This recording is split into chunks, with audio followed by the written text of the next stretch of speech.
It's a catfish kind of morning. I slept until 10:46 a.m. Now it is 11:24. I'm just trying to just to properly wake up. I don't know what the day has in store for me yet. This is my view of Houston. The hotel was so far from the airport. We landed at 11:48 p.m. and I did not make it into my room until 1:11 a.m. So that's why I slept in so late, till 10:46. I'm still feeling lazy at the moment. And this coffee station is a little bit different. It's in this drawer, which I've seen before. But I thought I would have to pull the coffee pot out and plug it in, but it appears it's already plugged. So I'm just going to kneel down and make coffee right here. If the drawer will stop sliding.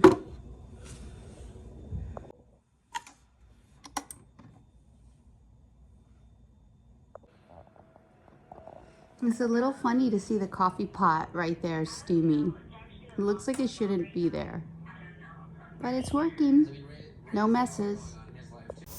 Okay, so there's a mall that's 1 mile away from me. I am going to walk down to that mall. My map says it should only be about 16 minutes. I'm gonna head over there, have a look around just to get out of the room for a little bit and get something to eat, because tonight I'm gonna have to go to bed early. I have to be ready by 3:45 a.m. So I'm probably gonna get up at 1:45 a.m.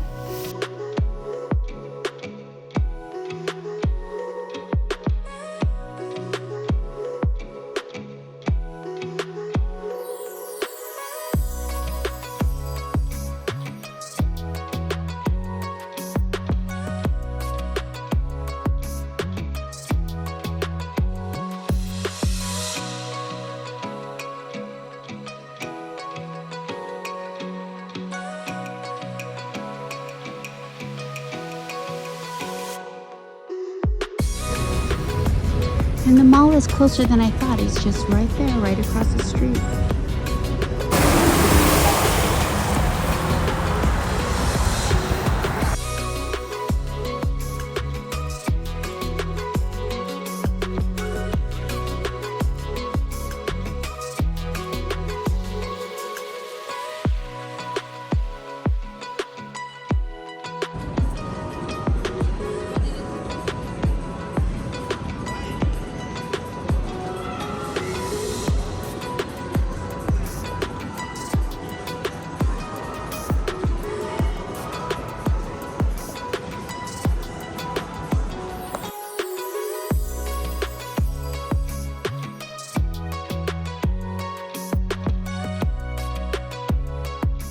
Okay, I'm back from the mall. I had a nice walk around there. The mall is called the Galleria, and it literally was across the street. So I went in there, had a nice walk around. There's an indoor ice skating rink. There's also, it's 3 levels, and on one level they have like the high-end stores like Rolex, Louis Vuitton. On another level they have regular stores, and then they had a really big food court. So I stopped and got some food. I don't know if it's Japanese or Chinese, but I did get some food. So $12. It was 2 proteins and a side. So I got fried rice and 2 chicken dishes. So I will have that. I'll eat now. My plan is to go to bed around 7 because I have to wake up at 1:45 a.m. If I go to bed at 7, that can provide me with a decent amount of sleep.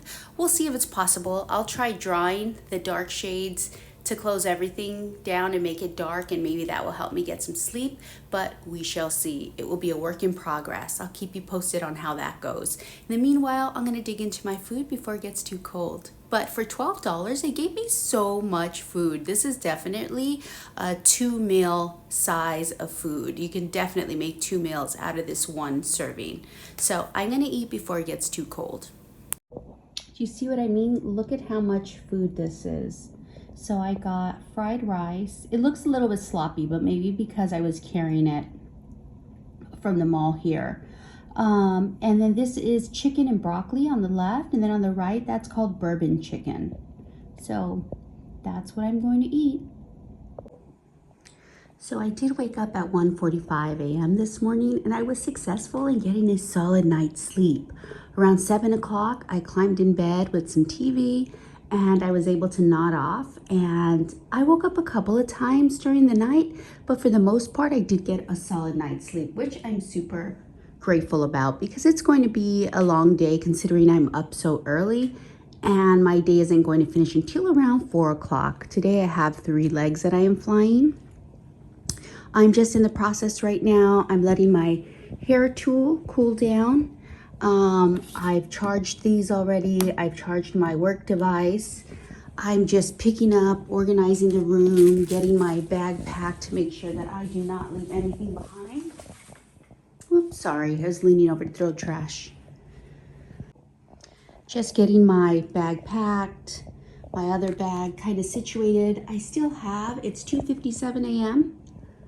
I don't have to be down there till 3:45, so I'm gonna finish drinking my coffee and just spend some time here, just being quiet, maybe getting an update on the LA wildfires, and that's it. I'll be back. And also, I didn't finish my dinner last night, so I'm gonna take that with me, which will be good because it's like I said, it's a long day, it's 3 legs.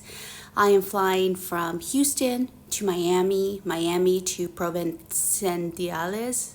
I don't know if you say that like with the Spanish accent, but going to Turks and Caicos, a turn. Turks and Caicos. I'm confusing myself. I'm going to Houston to Miami, Miami to Turks and Caicos back. It is officially called Providenciales.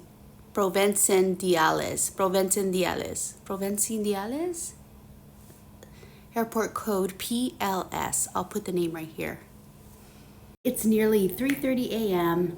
I have to be downstairs by 3:45, so I have everything packed up. I'm gonna head downstairs. This layover has been good. I was able to get in 2 successful sleeps, which is sometimes hard to do on these kind of layovers, 28 hours. No, this was a 30-hour layover. But I pulled it off. I feel very rested. I'm ready to go work those 3 legs now, so let's go. We're gonna fly to Miami now from Houston. It's so early in the morning. I literally saw people just getting in from having a night out, and here I am getting up and ready for work.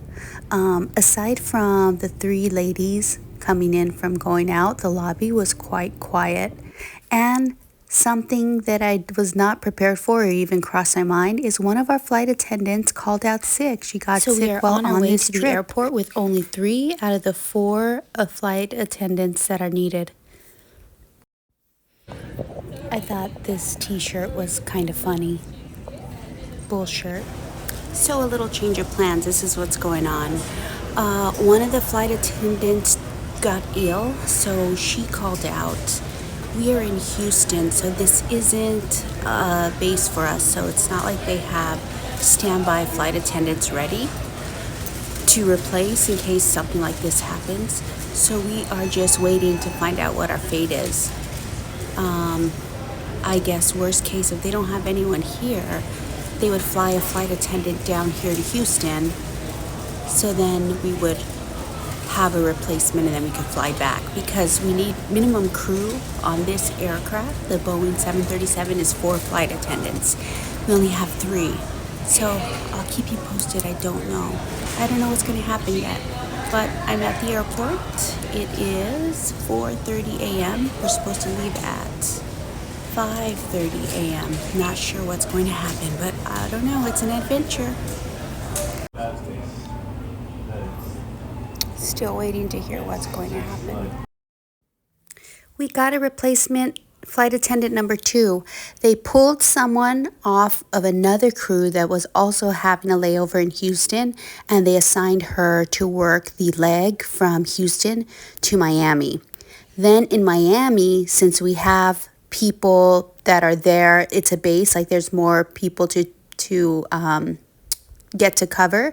We did get a replacement number 2, a different replacement number 2 to fly the next leg with us, and that is Miami to Turks and Caicos. And I was so hungry I had to break into my emergency food and make some oatmeal. But this is flying over the beautiful skies heading to Turks and Caicos. And soon you're going to see one of my most favorite scenes from the sky, and that is flying over the Caribbean Ocean. Enjoy! I hear the beat, it's in my chest, got me feeling some kind of way. I confess the rhythm takes over, no room to rest. My heart's dancing, it's a love conquest. Oh, the melody,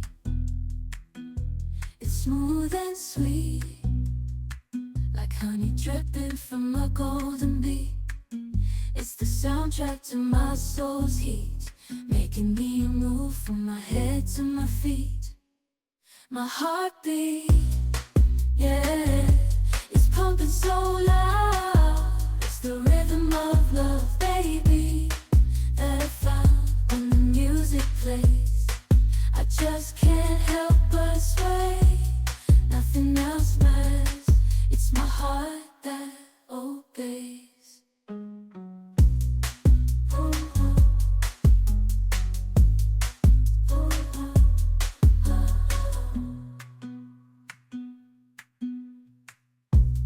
Lost in the sound, my worries fade. Every note, every chord, a serenade with each beat of the drum. My spirit's unchained in the symphony of love. I am unafraid, yeah, it's pumping so loud. It's the rhythm of love, baby, that I found when the music plays. I just can't help but sway. Nothing else matters. It's my heart that obeys. Okay, so I finished day 3 of my trip, which was 3 legs. And honestly, I didn't know how the day was going to turn out because, as you saw, one of our flight attendants called out sick, which violated the minimum crew. We didn't have minimum crew in order to board our passengers on time. So we scanned in, we went to the airport as normal. We scanned in, the 3 of us, but because we were short a flight attendant, we weren't able to board on time. We couldn't fly or board until we got replacement number 2. We didn't know where a replacement was going to come from, but a replacement showed up like out of nowhere. She just boarded the aircraft. I guess she got pulled off of a trip where she had a layover in Houston. Crew scheduling found her, called her, said, hey, we need you to cover this trip. Forget your old trip that you were on, like the one she was flying previously. And they sent her to be with ours. So she was our number 2 from Houston to Miami. So all in all, we were only like 30 minutes off of our departure time. So that happens. Sometimes you can get sick on a layover and then you have to call out sick, and then crew scheduling has to figure out how to get you a new flight attendant. Either they'll fly someone to you, or if it's in a base, then they have standby flight attendants that they can call up and have them go out there. So like I said, I scanned in, and then we just waited. Flight was delayed, so we were supposed to leave at 5:35. We ended up leaving at 6 a.m. because we had no flight attendant. But after the flight attendant showed up, like, we were only late 25 minutes. So 25 minutes from the original departure time, that's not bad at all. What I did in that time is I finished watching an HBO series called Chimp Crazy. Have you guys seen that? Let me know what your thoughts about it were. I thought it was really interesting to watch. It's about a woman who just is crazy about chimps. And yeah, I don't know what else to say about it other than that, but it was interesting. Our replacement flight attendant showed up at 5:16. And we did our safety checks and then started boarding like shortly after she showed up. Then we had 64 empty seats, so it wasn't even a full flight, so it means our boarding went pretty quickly. considering we were 64 seats empty. We did have an aisle chair, and someone asked what happens when we have an aisle chair or wheelchairs for that matter, and we are boarding with stairs. So what happens is in those, that usually only happens when we're in other countries, like the smaller countries or like the Caribbean islands.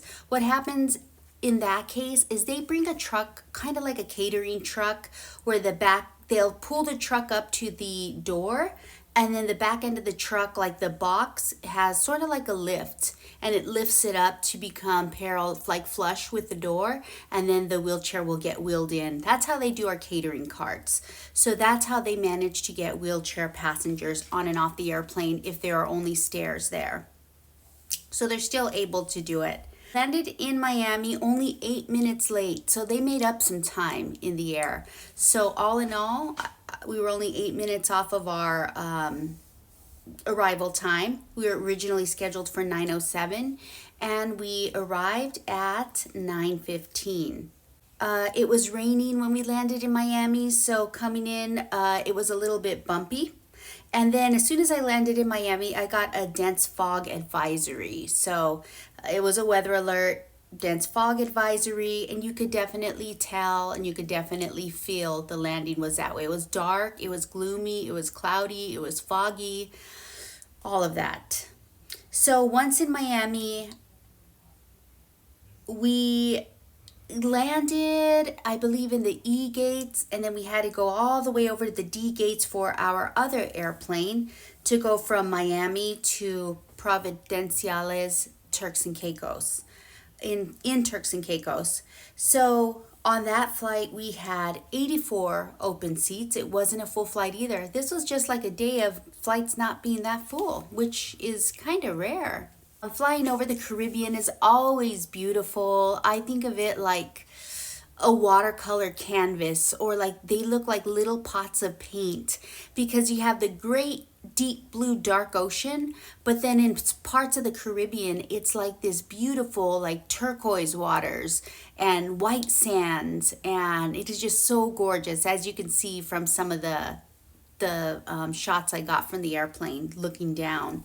It's my most favorite place to fly over because it looks like little pots of paint in the ocean. Little turquoise pots of paint. It's just so beautiful. I love it. One of nature's wonders. So our number 2 replacement, so the woman that joined us in Houston only joined us for the Houston to Miami portion. Then when we got to Miami, we had a different number 2 waiting for us. And he was on the airplane once we got to the new aircraft. Once we left the airplane in the E gate, went to the D gate, he was waiting for us on there, and I explained to him what had happened, and he was wondering why, the 3 of us showed up together. I said, oh, it's because we were working another segment, another leg, and we came over here. He said, oh, okay, that makes sense. So I got to talk to him, and he was telling me about the time that he worked a trip to Japan. So we were kind of comparing notes. I told him how I had recently worked as the number 2 on a London flight. And the position he worked, it wasn't the number 2, but it was a trip to Japan. And he said it was a lot of fun. He was showing me pictures from his layover, and it just sounds amazing. That was when he was based in Dallas. So I almost feel like maybe at some point I will transfer bases and try different parts of the world. I would love to go to Japan and work that flight. On the flight from Miami to Turks and Caicos, we had to hand out immigration forms. So we did that. Luckily, I did have a pen on me. I think I lent it to about 4 passengers who didn't have pens. And I got my pen back. Right before landing in Turks and Caicos, there was a little boy who got a bloody nose. So they rang the call light. I went over there and they said, can we have napkins, please? Our son has a bloody nose. So gave him napkins, took care of that. He was feeling better when we landed. He was just happy to be there. And then once we landed in Turks and Caicos, the passengers deplaned from the front of the aircraft and the back of the aircraft. At the front of the aircraft, it wasn't stairs, but they kind of went through this outdoor ramp. So it wasn't a jet bridge. It was this ramp that was covered, but it zigzagged, and then they were on the tarmac, and then they had to be escorted into the airport. And then from the back of the airplane, those were stairs. So a staircase pulled up to the back door of the aircraft, and then passengers deplaned from there. So a ramp in the front, stairs in the back, and basically if you're in the forward half, you exit through the front. If you're in the back half, you exit through the back. Unless you need the ramp, you can use the ramp at the front. Once all the passengers were off, the cleaners and security came on. Security did their sweep of the entire cabin, lifting up seat cushions, checking all the carts, checking every nook and cranny in that airplane. Once they were done, then the cleaners came on and did a whole cleaning of the airplane real quickly. Then we boarded our passengers, and again, that flight wasn't full. We had 48 open seats. When we were doing the safety demo, when we were getting ready to leave Turks and Caicos, we were doing our safety demo. There was a passenger that wanted to swap seats because we had so many open seats. And we can accommodate, usually most of the time, I was willing to do that for them, but they can't interrupt the safety demo. Everyone has to be seated. So I just told him, I can help you after we're done with this. So after we did the safety demo, they quickly moved over and it was because they wanted more elbow room.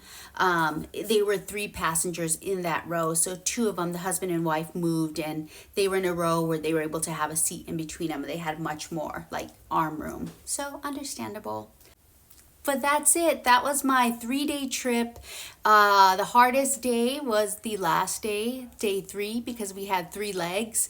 After that, I commuted home, caught the 6:40 flight to Orlando. By the time I got home, it was around 8:45 again, and I was tired because I woke up early. So that was it. All in all, I have another trip under my belt for the month. I am going to finish the month at 90 hours, but I'm going to try and add another 10 hours. Now, those are flight hours. Those are actual hours when the boarding door is closed and the plane is like pretty much in the air. I'm going to try to pick up 10 more hours so I finish the month with 100 hours, and then that will be it. So I'm off for 7 days, so you may not get another video from me for a few days because I won't film until I pick up a trip probably during that week. I can either pick up a trip during the week that I have vacation, or after my next trip that's scheduled. I still have 3 days in the month that I'm just off on my schedule, but I'm going to pick up a trip somewhere in there, but it may be a few days before you get another video. So I just wanted to prepare you for that. But anyways, if you enjoyed this video, then please give me a thumbs up. And to see more about my life as a flight attendant or something like that, then please hit the subscribe button right there if you have not yet subscribed. Until next time, bye guys.